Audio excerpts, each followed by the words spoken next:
राष्ट्रीय मतदाता पार्टी यानी आरएमपी के राष्ट्रीय अध्यक्ष डॉक्टर शेख सिराज बाबा ने किंग जॉर्ज चिकित्सा विश्वविद्यालय लखनऊ से जुड़ी अहम जानकारी को लेकर जन सूचना अधिकार के तहत सवाल उठाए हैं। आरएमपी ने केजीएमयू परिसर में स्थित धार्मिक स्थलों की संख्या, उनकी वैधानिक स्थिति, अनुमति से या बिना अनुमति बने निर्माण, भूमि स्वामित्व और स्थापना वर्ष से संबंधित विवरण मांगा है।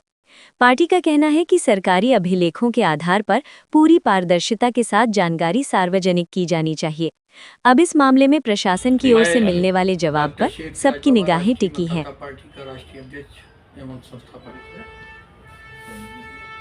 आज सूचना के अधिकार से किंग जॉर्ज चिकित्सा विश्वविद्यालय लखनऊ से सूचना के अधिकार से कुछ मांगा गया है और इससे पहले भी गाय को राष्ट्रीय जीव घोषित करने की मांग माननीय प्रधानमंत्री, भारत सरकार,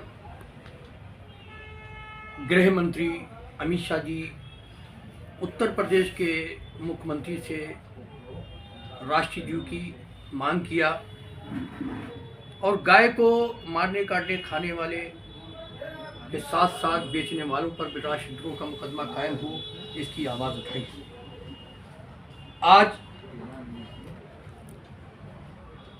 किंग जॉर्ज मेडिकल कॉलेज जहाँ पे बना है उनसे मैंने पूछने का काम किया है कि सभी समस्त परिसरों में वर्तमान में कुल कितने मंदिर, मस्जिद, मजार, गुरुद्वारा, चर्च अथवा अन्य धार्मिक स्थल स्थापित हैं। उनकी पूर्ण सूची स्थान सहित साक्ष्य अभिलेखों की प्रतिलिपि सहित प्रदान की जाए।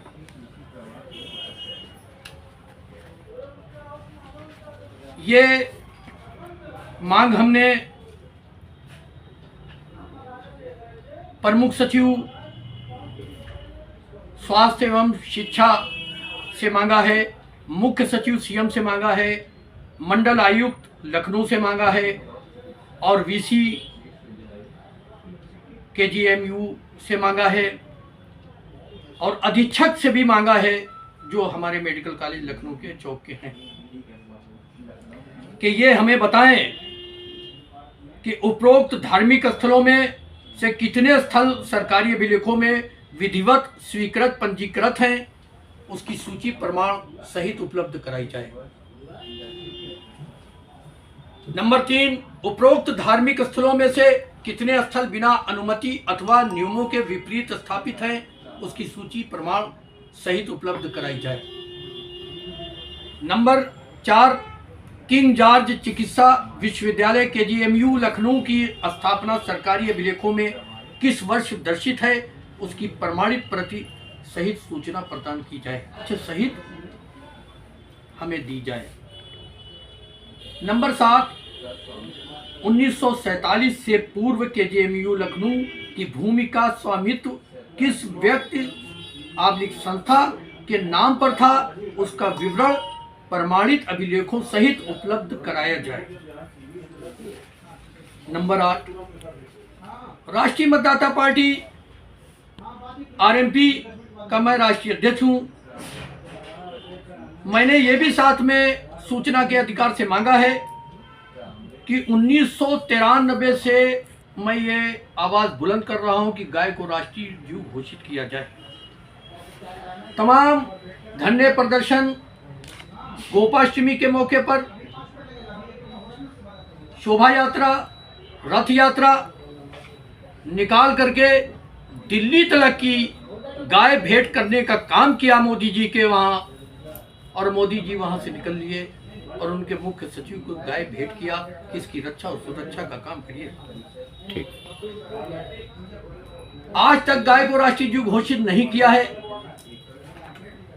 हमारी मांग है कि गाय को मारने वाले, काटने वाले, खाने वाले के साथ साथ बेचने वालों पर भी राष्ट्रद्रोह का मुकदमा कायम होना चाहिए। स्लॉटर हाउस कितने हैं देश के अंदर, रजिस्टर्ड हैं, कितने अनरजिस्टर्ड हैं, ये भी हमें सूचना दी जाए।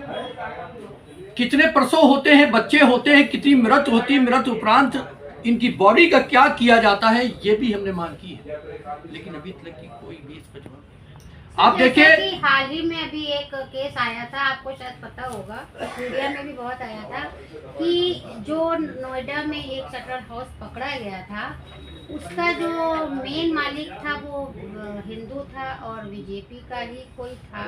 उस मामले में क्या कहना चाहिए? देखिए एक की बात नहीं है, हम तो कहते हैं कि 99% जितने भी सलाटर हाउस भारत के अंदर हैं वो सारे के सारे आरएसएस, बजरंग दल, भाजपा के लोगों के हैं। और आरएसएस की एक शाख बजरंग दल है जिसको, जिन लड़कों को वो लगाए हुए हैं और वो लोग एक भय बनाते हैं ताकि मुसलमान इसको पाले ना।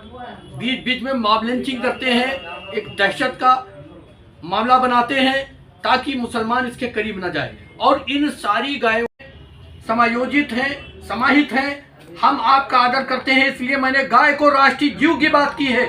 गाय को राष्ट्रीय पशु कहते हैं भाजपा वाले। यहाँ तक मैंने मोहन भागवत जी से मिल करके उनके वहाँ मैं कोठी पे गया, उनके महल गया नागपुर। मैंने कहा गाय को राष्ट्रीय पशु नहीं बल्कि राष्ट्रीय जीव की बात की जाए। उन लोगों ने पशु कहा था, मैंने कहा पशु माने जानवर, माँ कभी जानवर नहीं होती। इसके माने आपकी आस्था कमजोर है और देश के मुसलमानों की आस्था आपसे ज़्यादा मजबूत है। हम आपके आस्था का आदर करते हैं, लेकिन ये भी गलत है कि आप सलाटर हाउस चला रहे हैं। अगर कहीं एक कोई दलित या मुस्लिम मिल जाता है, गाय वो चाहे दूध के लिए ले जा रहा हो, पालने के लिए, तो उसकी मॉब लिंचिंग होती है। लेकिन मारने और काटने और खाने वाले के नाम पर मुसलमानों का उत्पीड़न होता है। बेचने वालों पर क्यों नहीं होता है? बेचने वाले सारे के सारे यही हैं, सारे सलाटर हाउस इन्हीं के हैं। इनको, इनके ऊपर पूर्ण रूप से प्रतिबंध लगाना चाहिए और इस पर रोक लगना चाहिए। ये राष्ट्रीय मतदाता पार्टी की मांग है। उसकी है, उसकी मैं भरपूर तारीफ करता हूँ, इसलिए कि इस मुल्क में एक ट्रेंड चल निकला है कि विशेष समुदाय के लोगों के धर्म स्थलों को टारगेट बनाया जा रहा है। और ये इस देश के लिए बहुत दुर्भाग्यपूर्ण बात है कि जो मुल्क मुख्तलिफ धर्मों और मुख्तलिफ संस्कृतियों का देश है, उस देश में नफ़रत की राजनीति करके एक समुदाय को टारगेट बना करके सत्ता को हथियाने, सत्ता को हासिल करने की कोशिश की जा रही है। ये मुल्क हमेशा से मुख्तलिफ तहज़ीबों का मुल्क रहा है, मुख्तलिफ धर्मों का मुल्क रहा है और यहाँ हर किस्म के फूल खिलते रहे हैं, उनको खिलने और पनपने का मौका दिया गया। यही इस देश की पहचान रही है और सारी दुनिया में भारत इसी की वजह से, इसी डाइवर्सिटी की वजह से, इसी तनव्वुर की वजह से जाना जाता है। ये आज सिराज बाबा ने जो मेडिकल कॉलेज से सूचना मांगी है, उनके ज़िम्मेदारों से सूचना मांगी है कि आप कहते हैं शामीना और इस तरह के जो दूसरे आस्थाने हैं वहाँ पे, वो आस्थाने ज़बरदस्ती बनाए गए हैं, उनकी ज़मीन पर बनाए गए हैं। तो सिराज बाबा ने पूछा है कि आप अपने बारे में बताइए कि आपने मेडिकल कॉलेज कब कायम किया, किस सन में कायम किया और ये आस्थाने कब के हैं।